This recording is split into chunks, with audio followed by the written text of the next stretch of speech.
안녕하세요. 저는 고부 갈등의 최고조를 찍고 있는 40대 여자입니다. 애교를 그냥 넘기지도 못하겠는 극악무도하고 찌질함의 극치이자 산 증인이 우리 시어머니와의 사연을 써보려고요. 저는 시아버지의 주선으로 지금의 남편과 맞선으로 만나 결혼을 했습니다. 아버지와 건너 아시는 분의 친구분의 아들이 결혼할 색시를 찾고 있단 소리에 아버지가 저를 적극적으로 밀어붙인 것이었죠. 당시 저는 30대가 넘었었고 제 친구들은 다 결혼하고 첫 아이까지 낳았을 때였는지라 아버지가 상당히 위기의식을 느끼면서 이러다가 딸내미가 노처녀로 늙는 건 아닌가 하면서 저 하나 시집 보내겠다고 참 여기저기 뛰어다니셨는데요. 당시 7급 공무원에다가 시아버지도 공무원으로 부자가 공직을 먹고 있다는 소문이 엄청나게 와전이 되어서는 급기야 대대손손 재경부 행정부에 막대한 파워를 가진 집안이라는 소문이 부풀어져서는 아주 그냥 저희 아버지가 저를 완강히 밀어붙이셨던 것이었죠. 저도 남편과 남편의 집안에 대한 소문을 그렇게 들어버리고 말선을 보러 나갔기 때문에 살짝 긴장을 많이 했습니다. 저야 뭐 당시 헤어진 전 남친한테서 상처를 너무 크게 받은 바람에 결혼에 대한 생각이 딱히 없는 상태에서 아무 남자나 만나보면 내 기분이라도 좀 풀어보자는 마음에 선자리를 나간다고 했었는데 아버지 말씀으로는 상대방 집안이 너무 좋은 곳이라며 잘 하고 오라고 겁을 잔뜩 주신 바람에 가볍게 해보려 했던 선이 완전히 수염 막바지에 해보는 면접 인터뷰만큼이나 살떨리고 긴장되더라고요. 천만 다행히도 남편은 제가 예상했던 딱딱하고 지루한 공무원의 모습과는 달리 참 센스가 돋는 사람이었습니다. 말도 잘 통했고 무엇보다 둘이서 첫 만남부터 개그 코드가 잘 맞은 덕분에 다음날 연달아 데이트도 순조롭게 하게 되었었고 저와는 달리 당장에 결혼하는 것에 서두름을 느꼈던 남편이 곧장 결혼을 해보자는 말을 꺼낸 바람에 저도 얼떨결에 반대하는 사람이 주변에 하나 없는 환경에서 좋다고 결혼을 해버렸어요. 저야 뭐 딱히 회사를 다니면서 제가 뭐 돈이 엄청나게 많은 것도 아니었고 대단히 잘난 부모를 둔 것도 아니어서 좋은 집안의 안정적인 직업을 가지고 있던 남편을 마다할 이유가 하나도 없었습니다. 저는 성격이 많이 솔직한 편이라서 남편한테도 직접 그런 말을 했었어요. 내가 듣기로는 당신 집안이 정치적으로 알아주는 집안이라는데 맞냐고 물었고 남편 또한 저에게 껄껄거리며 웃더니 끝내 부정은 하지 않고 우리 집이 너무 잘나면 부담스럽나? 하면서 대답을 회피한 채 제 질문이 맞다는 말을 해버린 바람에 저는 정말로 이 사람이 공직자 집안의 아들이구나 싶어 오 했었던 적도 있었습니다. 그 뒤에도 결혼하기 전까지 여러 차례 데이트를 하는 과정에서 우리 집은 고위 공직자 집안인데 혹은 미래의 우리 아이도 고위 공직자로 살았으면 좋겠다 라는 말을 정확하게 했었었고 그래서 저는 의심할 것 없이 그냥 믿어버렸죠. 친정아버지의 말부터 남편의 말까지 다 똑같으니까 어느 누가 의심해보려는 생각을 쉽사리 가지겠어요?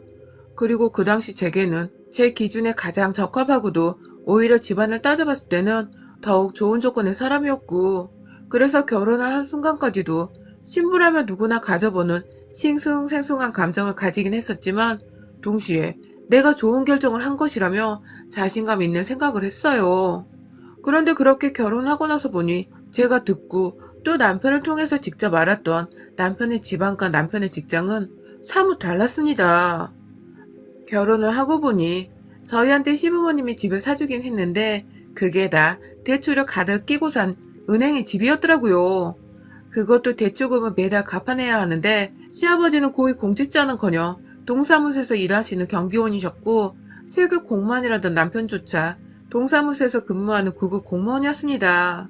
지금이야 공무원이 되기도 힘들고 공부도 정말 열심히 피 터지게 해야 붙을까 말까 하는 직업이 되었지만 저 결혼할 적만 해도 그 정도는 아니었어요. 게다가 남편과 시아버지가 일하는 동사무소는 서울 한복판에 있는 것도 아니고 경기도 저 끝자락에 있는 동사무소여서 아무나 그냥 지원해서 인원이 모자른 대로 충원이 되는 그런 곳이었습니다. 그렇게 일하는 남자들이 그 많은 대출금을 갚아내는 데는 굉장히 무리가 있었고요. 다달이 벌어오는 돈이 제 월급의 반도 안 되는 남편의 월급에 마냥 의지를 하면서 대출금을 갚아낼 수 없어서 결국 제가 제 돈을 덜어 대출금을 갚아내기 시작했습니다. 솔직히 말하면 결혼 초반부터 왠지 거대한 사기를 당해버린 것 같아서 기분이 굉장히 불쾌하고 혼돈의 연속이었어요. 그럼에도 불구하고 제가 남편과 이혼하지 않은 것은 그 결혼을 하는데 어찌되었건 저도 남편이 좋다고 결혼을 저 스스로 결심을 했던 것이었으며 남편도 오해를 하게 한 거면 미안했다면서 대출금을 갚아주는데 도와주는 제게 무척이나 고마워했고 또 미안해하는 모습을 팍팍 티내면서 집안에서 거의 기가 죽어 살았기 때문에 제가 그새 정이라도 들어버렸던 것인지 이혼을 해버리지 못했습니다. 그리고 지금 저는 그때 진작 남편과 이혼을 못했던 것을 천추의 한이라 여기며 살아가고 있는 중이랍니다. 시아버지나 남편이나 기대했던 고위 공직자는 못 되었지만 살다 보면 느낀 것은 이분들이 참 열심히도 산다는 것이었습니다. 시아버지가 어쩌다가 경비에 하시는 일이 고위 공직자라고 와전이 되었는지도 모르겠지만 본인 하는 일에 자부심을 가지며 한번 빼먹지를 않고 사시사철 근실하게 일을 하시는 모습에 제가 다 대단하다고 느낄 정도였고요. 그런 아버지의 모습을 보면서 좋은 자각을 받았었는지 남편도 자신의 일에 투정함을 부리지 않은 채 열심히 일하면서 차츰 좋은 가장이 되고자 더 노력을 했습니다.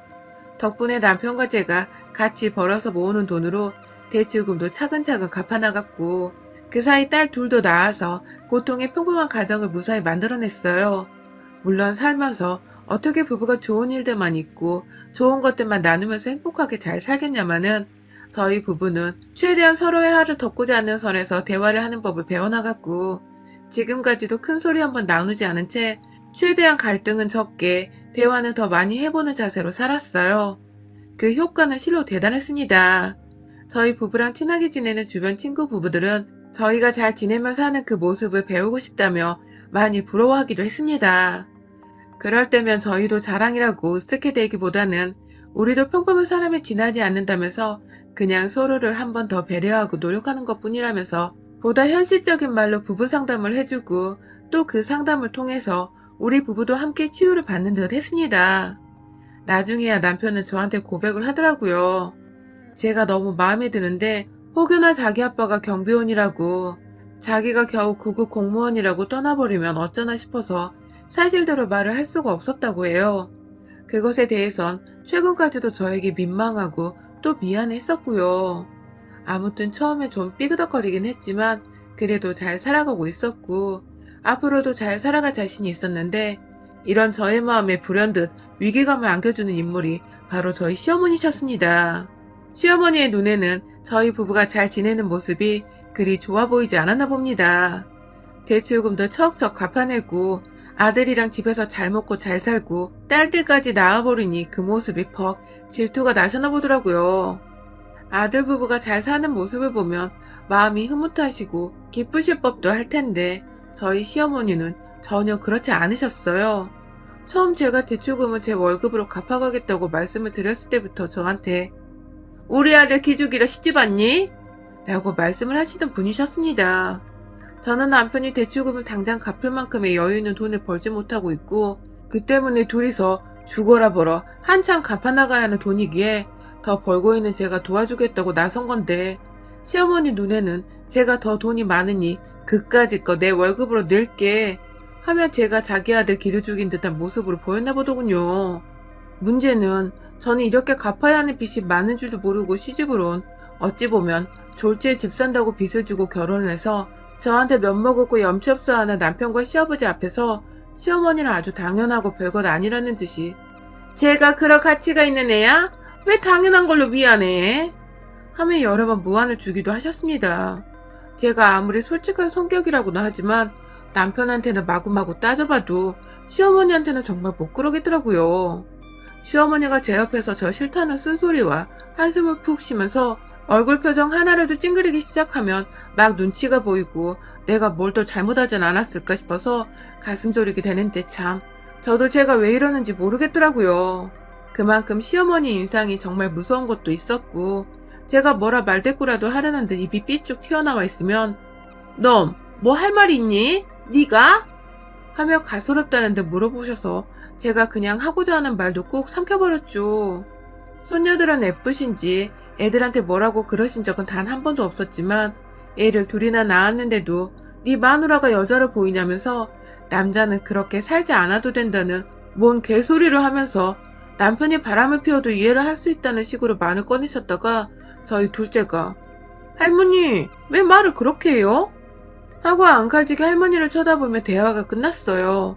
물론 저희 남편도 무슨 말을 그런 식으로 애들 앞에서 하냐면서 기분 나쁜 티를 냈고 저는 그 자리에서 그냥 평소대로 아무 소리나 짓거리란 듯이 상관없다는 듯 무관심으로 일관했습니다.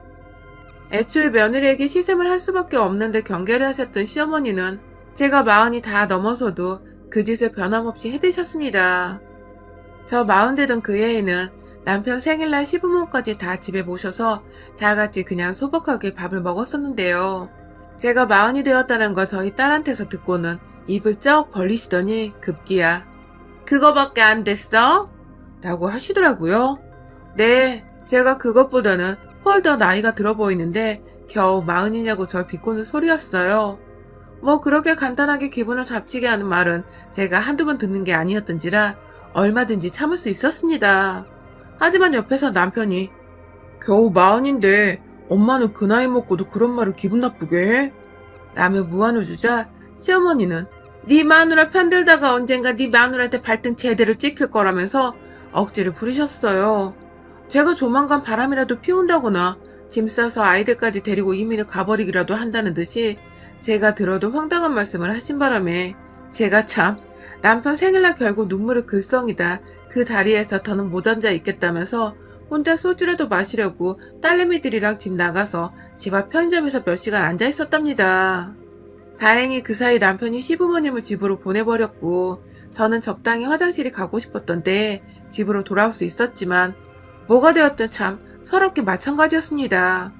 정말 정 한번 붙이기 힘든 상대였고 이 집안이 시아버지가 교회를 다녀서 제사가 없는 것이 정말 천만다행이라는 생각이 뿜뿜하곤 했었죠. 그럼에도 시부모님께서는 남편이 유일한 자식이었고 집도 가까이 있다 보니까 저희가 시부모님을 모셔오거나 저희가 시댁에 가서 밥 한 끼 정도는 먹는 일이 좀 잦았어요. 코로나 터지고 나서도 딱히 저희는 서울에 살던 게 아니었기 때문에 그리고 코로나가 막 터지는 그런 동네도 아니었기 때문에 비교적 마스크만 쓴 채 전과 다름없는 일상을 유지해갔고 그렇게 저희 가족들이 시댁도 자주 들락날락 했었는데요.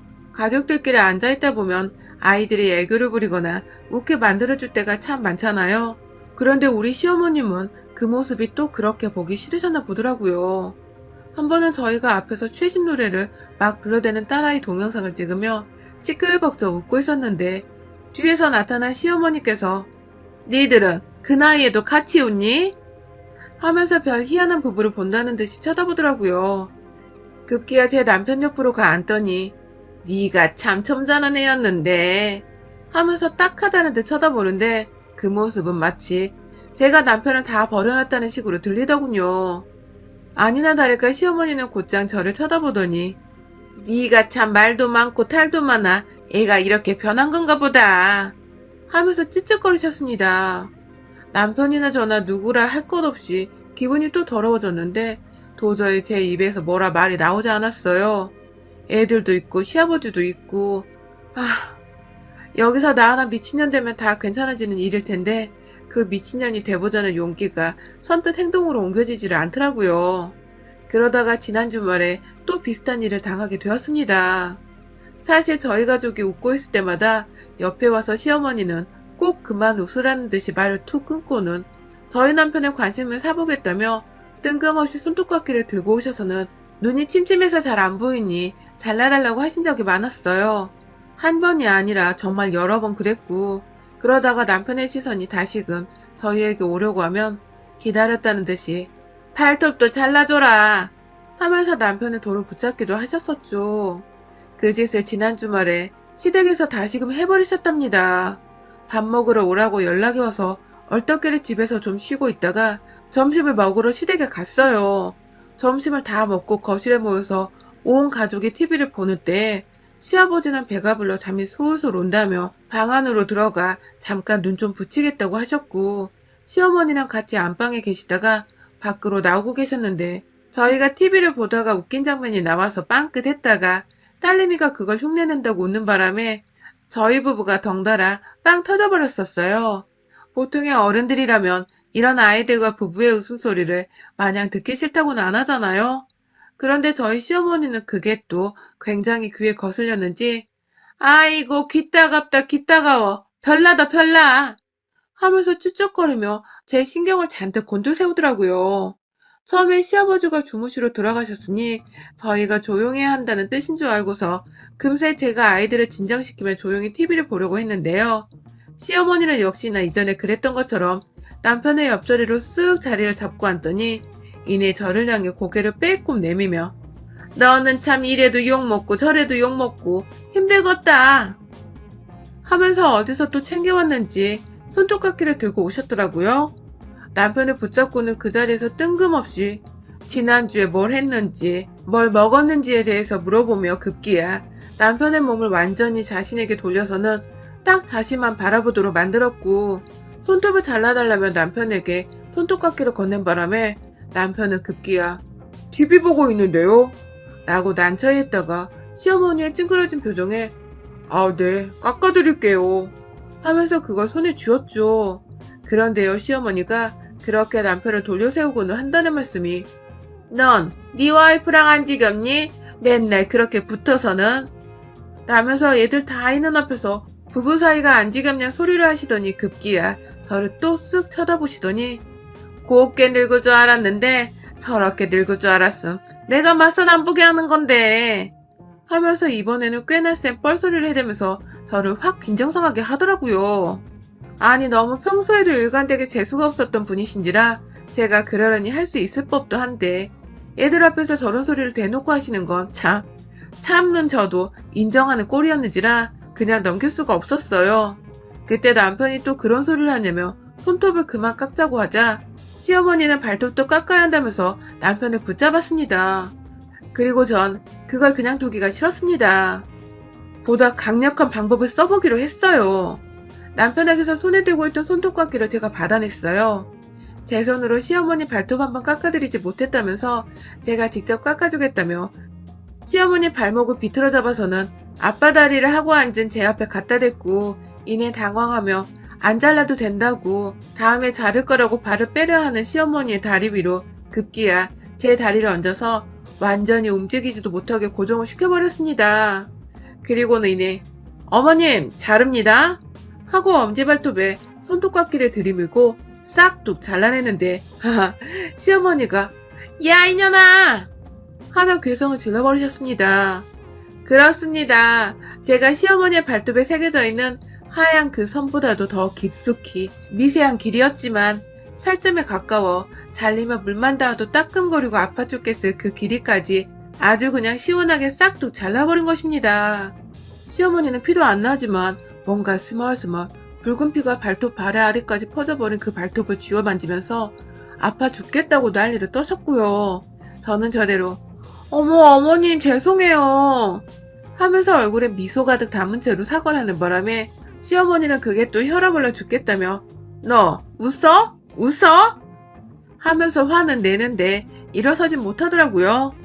저는 끝까지 마저 잘 잘라보겠다고 제 다리에 힘을 더 준 채로 시어머니 다리를 고정시킨 채 손톱깎이를 인해 반대쪽 엄지발가락 앞에다가 바짝 대버리니 시어머니는 계속해서 제 다리를 떼어내겠다고 한참을 다리를 치기도 하고 자기 몸을 흔들어대더니 이내 아주 정말 벼락을 맞은 사람 마냥 완전히 아무 행동도 못하게 정지를 시켜버린 후 제가 혹여나 또 다른 엄지발톱에 피를 내버리는 건 아닌지 혹은 따갑고 아파 죽겠을 만큼 바짝 발톱을 잘라내지는 않을지 걱정이 되셨는지 두 눈을 아주 꼭 감으시고는 손에 주먹까지 쥐시고 부들부들 떨었습니다. 누가 보면 제가 어른은 고문이라도 하는 줄 알겠더라고요. 옆에서 남편도 제가 불안불안했는지 여보 하면서 저를 진정시키고 있었고 저는 두 눈 꼭 감고 저한테 목숨줄을 맡긴 듯 애처로워하는 시어머니의 나머지 엄지발톱 하나도 아주 남김없이 아주 살점과 발톱 사이에 비는 공간 없이 그 깊숙한 길이까지 싹둑 아주 갑작스럽게 예고도 없이 신나 죽겠다며 잘라버렸습니다.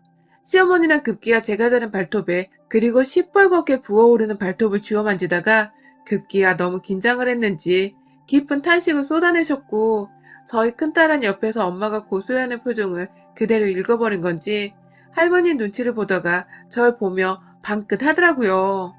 저는 그렇게 시어머니의 엄지발톱 2개를 아주 건드리기만 해도 짜증이 솟구칠 만한 정도로 만들어버린 후에야 제 할 일을 다 했다는 듯이 어머님, 이러시니까 발톱을 못 깎겠어요. 일부러 그런 건 아닌데 앞으로 어머니 손톱 발톱은 제가 다 깎아드릴 테니 남편 그만 부르세요. 하면서 아예 집안에 있던 손톱깎이 통까지 챙겼습니다. 그 사이 발톱에서는 슬슬 시뻘건 피 같은 것이 올라오는 게 보이기 시작했고 저는 그걸 제 두 눈으로 확인한 후에야 딸내미들이랑 집으로 왔습니다. 네, 저 없는 사이에 발톱은 자르지 말라는 저의 깊은 뜻이었던 것이죠. 시어머니는 며느리 손에 발톱에 아작날 뻔한 사실이 공포스러우셨는지 나가는 저를 그냥 쳐다도 못 보고 발톱만 만지작거리며 넋이 나가 계셨고 남편은 시어머니 상태를 확인하고 나서야 집 가고 있는 저희 가족을 따라 나서며 아찔했다. 다음엔 그러지 마. 하면서 씁쓸하다는 듯이 한숨을 쉬었습니다. 저야 뭐 시어머니를 어떻게든 골탕 한번 먹이고 싶었던 게 목적이었기에 제 목적은 달성을 했고요. 제 손에 시댁의 손톱깎이 통이 있으니 주기적으로 시어머니 손톱발톱에 피내드리러 이거 두고 시댁에 가보려 합니다. 시어머니 전용 네일샵이라도 만들어드려서 고통의 연속은 맛보게 해드리겠습니다. 여러분의 생각은 댓글로 남겨주세요. 오늘도 시청해주셔서 정말 감사합니다.